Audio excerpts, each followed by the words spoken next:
കോതമംഗലം പുന്നേക്കാട് കവലയ്ക്ക് സമീപം കാട്ടാന ഇറങ്ങി. രാത്രി വൈകിയും ആന റോഡരികിൽ തമ്പടിച്ചിരിക്കുന്നു. പുന്നേക്കാട് തട്ടേക്കാട് റോഡിന് സമീപത്താണ് കാട്ടാന നിലയുറപ്പിച്ചിട്ടുള്ളത്.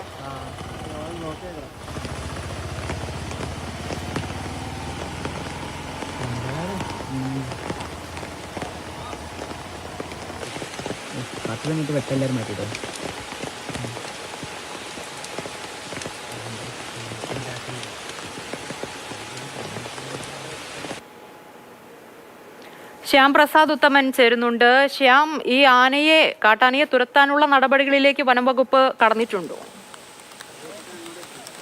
ഇന്ന് രാത്രിയോടുകൂടിയാണ് ഈ പുന്നേക്കാട് കവലയ്ക്ക് സമീപം കാട്ടാന എത്തിയത്. കഴിഞ്ഞ ദിവസവും ഇത്തരത്തിൽ കാട്ടാന എത്തിയിരുന്നു. ആ കാട്ടാന എത്തി കഴിഞ്ഞ ദിവസം സമീപത്ത് ഒരാളെ ആക്രമിച്ച് പരിക്കേൽപ്പിക്കുകയും ചെയ്തിരുന്നു. ഇതിന് പിന്നാലെയാണ് ഇപ്പോൾ വീണ്ടും ഈ പ്രദേശത്തേക്ക് കാട്ടാന എത്തിയിരിക്കുന്നത്. നിലവിലിപ്പോൾ ഈ കാട്ടാന ഈ റോഡിനോട് ചേർത്തുള്ള ആ കാടിന് സമീപം നിലയുറപ്പിച്ച മട്ടിലാണ്.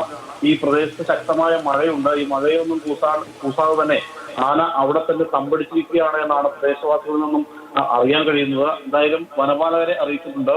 ഉടൻ തന്നെ വനപാലകർ എത്തും എന്നാണ് നിലവിൽ അറിയാൻ കഴിഞ്ഞിട്ടുണ്ട്. എന്തായാലും ഈ നാട്ടുകാര് ആന അവിടെ നിന്ന് ഈ പോകുന്നതിന് വേണ്ടിയിട്ട് പാട്ട ഉപയോഗിച്ച് കൊട്ടുകയും മറ്റുമൊക്കെ ചെയ്യുന്നുണ്ട്. പക്ഷെ പ്രദേശത്ത് ശക്തമായ മഴയാണുള്ളത്. അതുകൊണ്ട് തന്നെ ഈ റോഡിന് സമീപത്തായി തന്നെ കാട്ടാന ഇപ്പോഴും നിലയുറപ്പിച്ചിരിക്കുകയാണ് എന്നാണ് പ്രദേശവാസികൾ പറയുന്നത്.